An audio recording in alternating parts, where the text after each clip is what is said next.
because nobody goes down there. Have we seen anybody else go down there? Nobody goes down there except for royalty, and nobody knows how it works. New characters, new questions. Who's the mule? Who's Hober Mallow? Welcome back to Structure.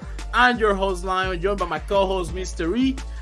Mr. E, let it know what we're doing today.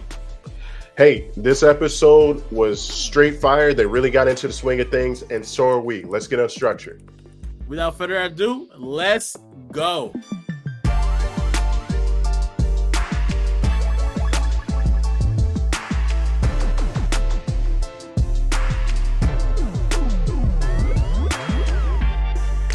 Always, don't forget to like and subscribe. Thank you for sharing that like button. Good to share.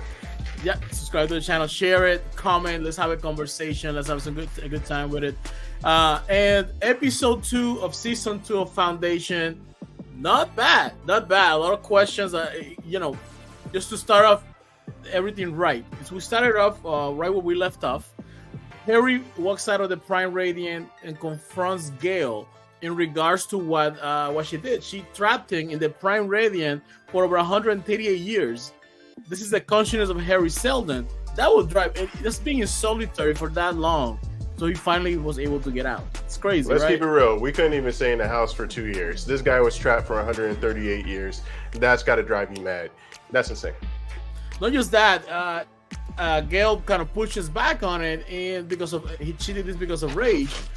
And Harry says back to her, Rage knew everything. He knew everything that was going on. He's not a saint as you thought he was, right? So he kind of pushes it back to her. As that is happening, he also tells her that by her trapping him in the Prime Radiant, it prevented him from creating the second foundation, which is to prevent the new crisis that's starting, the second crisis, and that's where we're heading in this episode, as we discussed on episode 1 of season 2.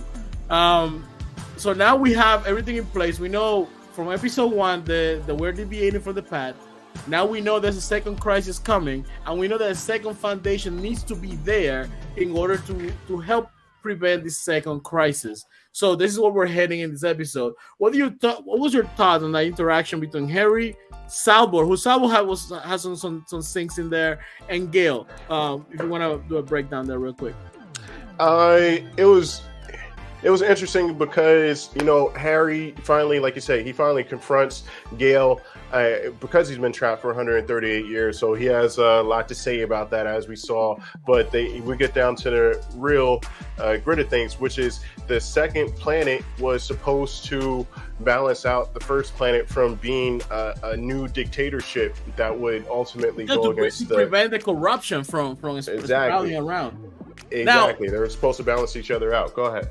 Now, as they're having that discussion, they're trying to leave the planet because they're about to be consumed by the waves. They realize that something is blocking the spaceship from taking off. Salvo volunteers herself to go outside, remove some coral, and what's key in this particular scene is that sacrifice that she's making makes Gale realize that she cares for her daughter. A daughter that in the first episode we established, Gale was like, whoa. I just woke up. I just found out I have a kid. What's going on here, So they kind of serve as a connection to moment. That was the mother-daughter moment there. Yeah, go ahead. We're going back and forth. Yeah, I was agreeing with you. They definitely had a mother-daughter moment. I mean, they hugged for the first time ever. So you got to feel something from that, given their relationship. From that scene, we go back into a new location, a new planet. I think the planet is called Sienna. Sienna is it's got a wild place. She's riding this kind of beast with big antennas, sharp, kind of like knives and swords. Very interesting creature. We see that this lady in red walks into a cabin or into a room where we have a character that's going to become very key to the episode, laying down drunk. She injects him. He's kind of fighting it. And these people are literally evangelizing a new planet in the name of the Foundation, in the name of Harry Seldon, in the name of Harry magic Seldon. tricks and all kinds of stuff. What was your thought on that scene? A new site for us, because we always go between Trentor and Terminus. It's just back and forth to two locations. Now we have a new place that was shown to us. and we see the theatrics, the evangelization of the people. What was your thoughts on that scene? I really, really, really, really like this because I love the way that they did it, for one, which is they just let us peek into an existing world. Like, they didn't baby us, they didn't explain anything, they didn't give a narration or have a character explain stuff or whatever. That we just peeked into an already existing world, and people were just doing things as is, right?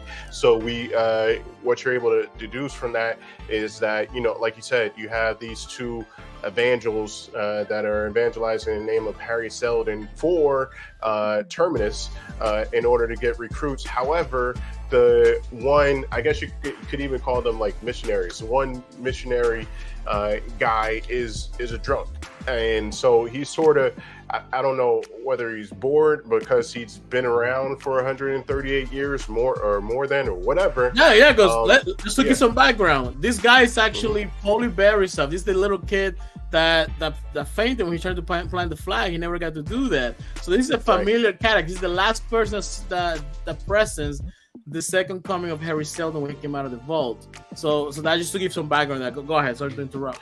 Yeah, no. So, and you see that the people of the planet, they don't like him. They call them heretics, which is a big deal, right? They're definitely opposed to you, but he does some magic and flash and a little bit of pizzazz or whatever to really get the people on his side. So I'm not even going to touch the other part. I was going to say something else, but it's to get them on his side and to get them to buy into this culture, this religion of Harry, which is new to us. We didn't hear about this before, so this is also new to us. And they get called back to Terminus, and what happens after that, Lion? So one thing I wanted to point out before we go back to Terminus, this scene kind of, first time you think, is this the second foundation being kind of created here? I didn't realize that we're connected to Terminus. That's my first thought. Yeah. Second thought was when I saw Brother Constant, that's the lady in red, use the shield when she was being attacked. That's something that we only seen one person in the show use so far, and that is Empire. That's Brother Dave, Brother Dawson. Great observation. So now in the last episode, there was a scene where the Blind Angels attacked Cleon the 17th, and they were able to pierce. They had weapons that could pierce the shield that the Emperor has. Right. Who has the technology to be able to surpass that, right? This lady has technology that's similar to it. Maybe they are the ones behind Terminus. They found the first foundation, maybe the ones behind that assassination attempt. We knew that they were preparing for war with Empire, like they were preparing to be attacked. But are they actually on the offensive? Let us know in the comments if you agree or disagree, because they may be on the offensive for this attack here. I thought that was very. That's a really good point. I think that's a really good point. That did not even cross my mind. Those 2 points. One, the shield. I was like, oh, she has a shield. That's cool. And I almost said, I think I said, sort of like, the Emperor has it, but it never really clicked. It's like, hold on, wait, they're the only two ones that have it. What's the correlation here? How did they get it? And this is a big deal. Absolutely. Great points. So from there, we go back to Trantor, where we see Brother Day and Demerzel admiring a painting that tell a very nice story about an empress, an empire that lasts over 2,000 years, that much longer than what so far his empire has lasted. And, he's already pondering the end of the genetic dynasty because he's looking to have a child with Queen Sareth of the Dominion. And Demerzel is suggesting, listen, we know we have certain situations we have to handle. Why don't we deploy Belroyce? He's the most able guy that can do this. And Empire has a fit. He just throws a fit like a child. Like, this guy disrespected me. He's lucky to be alive because he got lucky a couple of times. And he goes into this rant for like a few minutes. And Demerzel just waits because she knows him so well. She looks at him. She's very fond of him in this scene, to the point that least. Go ahead. To the point that throughout this whole scene, there's some kind of, I don't know if it's because they had that intimate session. You saw it, right? You saw it. I saw it too. I see that. To me, I feel like the actress that plays Demerzel is now changing the character to look at Brother Day more of in a kind of a couples in a relationship Absolutely. mood. I kind of saw that interaction. Like they felt like a couple that's a unit. That's on their ways. They had that much confidence between each other. What was your thoughts on that scene for you? Dude, I saw it too. The way that she moved, and then like there's more things that came into it. So I want to let you. I want to get to the part where they're sitting down and eating, but there was like little micro losses that she had to take throughout that entire scene, and like it started off with the fact that she has to hide their relationship, right? And then she has to make way for the new queen to be. And there is more stuff that went into it beyond that point, and I'll talk about it once we get to that point. But it was like throughout that entire scene, she was just taking losses or being pushed further back, which I'll get into in a second. Certainly. So from that scene, we go back to the ship. And I found something very interesting, and nothing. It's not a big thing, but I found it quite amusing. Let me see if I find the image here. I'm like, where did they find the time to do this? I just have it here. There we go. Let me share this image. So we know that Salvor has a very unique look. She has the fade and the fro at the top and the big hair, flat right? top. She got a flat top. She got the flat top, but now, all of a sudden, after she's back in the ship, she got some curls. She got a more modern haircut, right? Am I right? Like, what did she find the time to change her look? She got some hair. Like, was this a mother-daughter bonding time that they had? Yeah, fix your hair. She brought it up. Let me get this done. So I just thought that was kind of interesting. I know it's probably not very important to the story, but I thought it was quite amusing. Devil's in the details. I agree. Devil's in the details. That's back on the ship, Harry explains what you were referring to earlier, that the reason to have a second foundation is to make sure that when humanity goes sets in their ways, someone's there to check him, because bureaucracy sets in. We only know one kind of form of leadership, and that foundation might as well become another empire, and that's why he's arguing with them. And this is when they realize maybe we should use some kind of way to see in the future. This is when we get that scene where Gail's gonna try to figure out a way, or between the three of them, to look into the future. But that doesn't happen just yet. The next scene, this is probably one of my favorite scenes from the episode. And this involves one of my new favorite characters. That's Queen Sareth of the Dominion. So Queen Sareth, and let me put her on screen because she deserves that. She is becoming a favorite for me. So Queen Sareth of the Dominion, she goes and she's having dinner with Empire. She's having dinner with Brother Das, Dung, and Day, and Demerzel. Demerzel looking a little jealous. You peeped that, right? I'm not crazy. A lot of jealous. She's looking. She's looking very jealous. And there's that whole scene speaks to what I was talking about earlier with her getting pushed further and further back. If I may, go ahead, Lion. I'll let you finish. All right, that's right. So Queen Sareth she seems to be flirting with Brother Day, with Brother Dawn, who seems to have some kind of interest in her as well. Yeah. So both of them seem kind of smitten by her. Actually, let me put both of them here on screen. They're definitely buddy.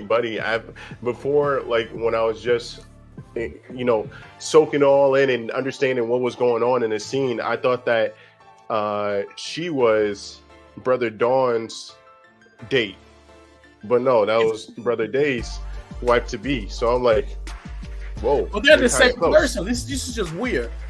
And she's just asking the most nosy questions. She's digging in. She has no tact, no etiquette, and she explained because she was allowed to be trained as a debutante because her sister wasn't training to be a queen, and her brother wasn't training to do something else. So she doesn't have any formal training. So she's totally raw, uncouth, no etiquette, and just there's no filter between her mind to mouth whatsoever. And it's sort of like throws off the Brother Day, Dusk, and Dawn. I think Brother Dusk does really well in handling those comments and stuff like that. But there's one scene where she disrupts the natural order. And what are your thoughts, Lion? She has some balls. She's the only character that I've seen so far, aside from Demerzel. Demerzel does it in a very polite way, that is able to ask questions and push on Brother Day with no repercussions, no consequence. Anybody else will be killed. She's the only character that I've seen that piques the curiosity of Brother Day. She has a question about a rumor of a corrupted DNA, right, or the clones, which happened. Nobody's supposed to know about this, and Brother Day was too quick to react. Like, whoa, who told you about that? Nobody did, but now I know. The way you react lets me know. That was the assassination, and the assassination asked questions, too. She even asked questions about Demerzel, being does she have like a separate clone room? Because nobody knows what Demerzel is. It's very interesting. Everybody thinks she's human, but she's a different kind of android, and she's been there from the beginning. So she's always looks the same. So I'm assuming she's also a clone, but I don't know. Nobody ever wonders. We never see a child Demerzel, right? So no one knows that she's a cyborg that's being alongside of brother the Emperor all this time. So she's the only character that can get away with acting this way, and there's some kind of attraction and flirtation back and forth. Brother Day, they're talking about consummating the marriage, and he goes, I'm not fertile. This can be reversed, but we can just do everything in like a lab. But we still need to connect. We need to bond. I feel like this will be great for that emotional connection. Not just that, she even brings up the fact that with them getting married and having a child, the other clones are not going to be useful anymore. They're going to get rid of that. She's the only guy that's been able to push this far into the Empire, to the point that Demerzel feels uncomfortable just being around her. What was your thoughts on that? Everything you said and then some. Touching on the last point, which was when she spoke to Brother Day and Dusk, not Day, Dawn and Dusk, and was like, "Hey, once we get married, we don't need y'all. So what the hell are y'all gonna do?" And it's like, wow, that's a bit much. But I want to talk about Demoiselle.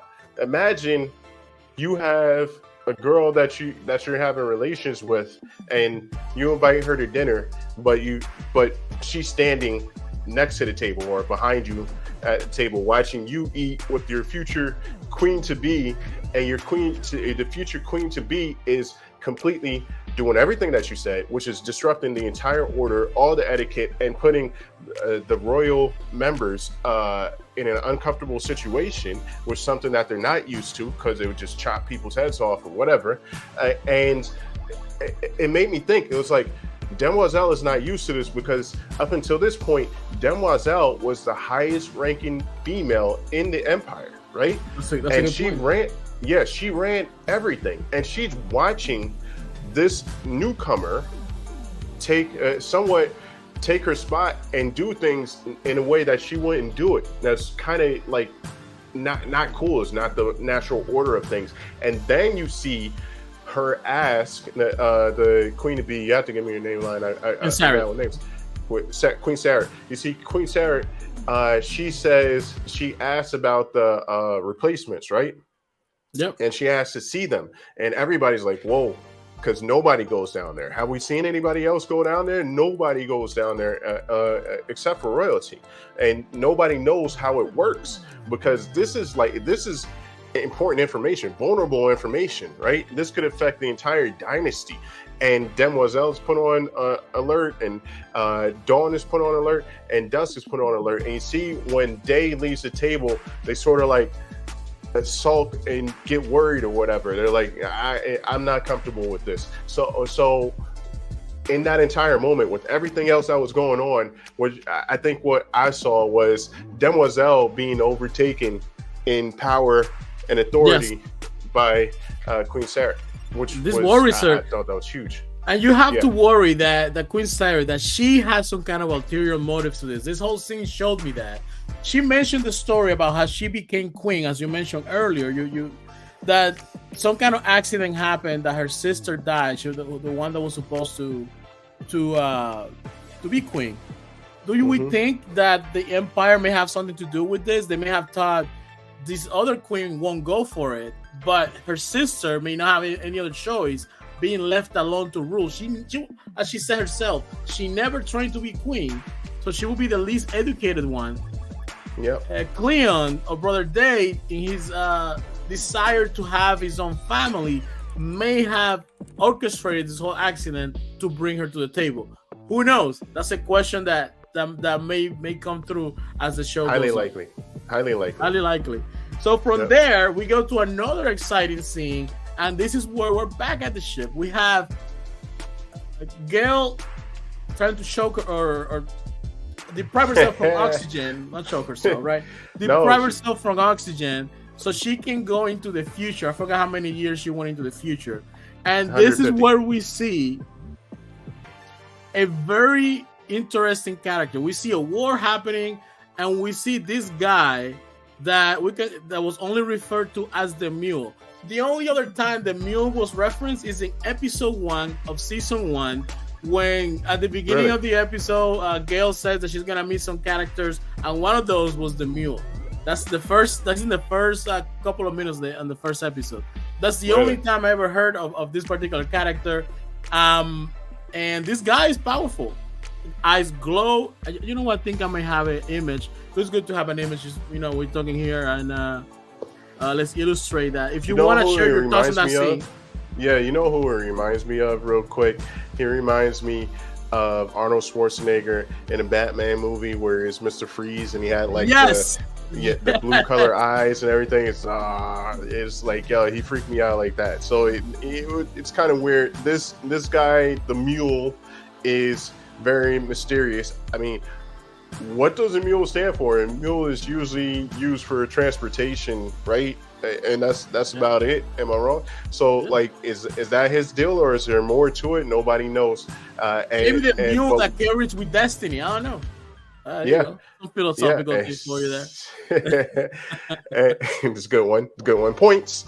But who knows? And also in that dream, you saw that Gail had mentioned to her daughter Salvor that she saw her dead in a dream, which is very alarming. That was the end of the episode, correct? But she didn't quite mention that at the beginning. She hid that. So we see the scene in the future. We see that Gail is running from someone. Is this character shoots at her, comes to her, chokes her, lifts her up, right, and looks into her eyes. He has powers because he's able to see that a younger version of Gail is peeking at him. Like what? And then he mentions another character we're gonna talk about here in a minute. That she's from the time of the first foundation or the second foundation with Howard Mallow. When Howard Mallow poked his way and kind of stopped the Empire. We're gonna talk about Howard Mallow here in a second. And at that moment, guess when Gail wakes up. That's when Salvor kind of brings her back from it. This makes me hopeful for the future, because now the whole dynamic of the show is gonna change. He mentions mentalics. What are the mentalics? Sounds like someone with mental powers. That's what it sounds like. We know that Salvor and Gail have powers, right? I got the answer for you. I know exactly who the mentalics are. They're a doo-wop group from the 1960s. So they had a few hits on the charts. You know what? That's who the mentalics are. Sorry. You know what? They might just be singing off on there. But she also has warriors. And this guy has conquered most of the galaxy, but he's scared of the second foundation, so he's looking to find where the second foundation is. Which we know who sent the mule? Did the Empire send the mule? Do you think? I think the mule is not part of the Empire based on what his expression is. What if the mule is the offspring of Brother Day and Queen Seret? Who knows? I'm just spitballing here. Probably not. I know a lot of you read the books. You guys know how the story goes. I didn't read the books. Yeah. We're trying to approach the show on its merits, on what the writers are going to tell us, because the shows a lot of the times deviate, because a lot of the stuff that's on a book doesn't necessarily translate to TV or to a movie. So we want to examine or analyze what we see and the direction that the directors are taking. So that's how we like to look at things. That's how we like to do our reviews, to say the least. So that was a very interesting scene there. Then that's when also Gail mentions to Salvor that she saw Salvor's dead. So we know at some point in the future, Salvor will know more. Maybe she was never supposed to be part of the whole thing. She was never part of the cycle history. So that's that. And then we get one of the final scenes, a very important scene, where we're gonna discuss the new character that was mentioned, which is Hober Mallow. Sorry, who is Hober Mallow? And let's put a quick representation here what this looked like on the show. Let's see here. Line, I know who Hober Mallow is as well. Who is Hober Mallow? He's the lead singer that dropped out of the Mentalics back in the day and are looking to get the band together. Maybe they. That's very cool. Sorry, I couldn't resist, man. I thought Eddie Kane. Woo woo woo. Sorry, I couldn't resist, man. So, and this is the scene here from that where the warden goes up to the ball, very honored to be chosen, but he's lifted up as Jesus Christ. He's burned, and the name Hober Mallow is on display on the ball as he yells, "Hober Mallow, find Hober Mallow, find Hober Mallow." Based on what the mule said, Hober Mallow is the one who's gonna interfere and probably assist the Foundation survive the attack from the Empire. You know, given the actions of this second coming of the vault, second opening of the vault, everybody was excited and, ready to throw a parade and everything like that. How are they going to feel about the third one? It's, we lost our guy on the second one. I'm saying if there's a next one, how they going to feel about it is like, I heard the vault's opening. It's like, I ain't going there. And the two Harrys are not connected. This Harry that's on the vault is different than the Harry that's with Gail. So and this Harry seems to be the Harry in Terminus seems to be more violent. He literally destroys someone, and he's a dangerous Harry, a dangerous AI or consciousness that's there. So we may see a fight between the two. Yeah, he was trapped for 138 years. I mean, it's we'll see what happens. He's got a little bit of crazy in him for sure. Now, we're going over the whole episode. We're giving you some more thoughts.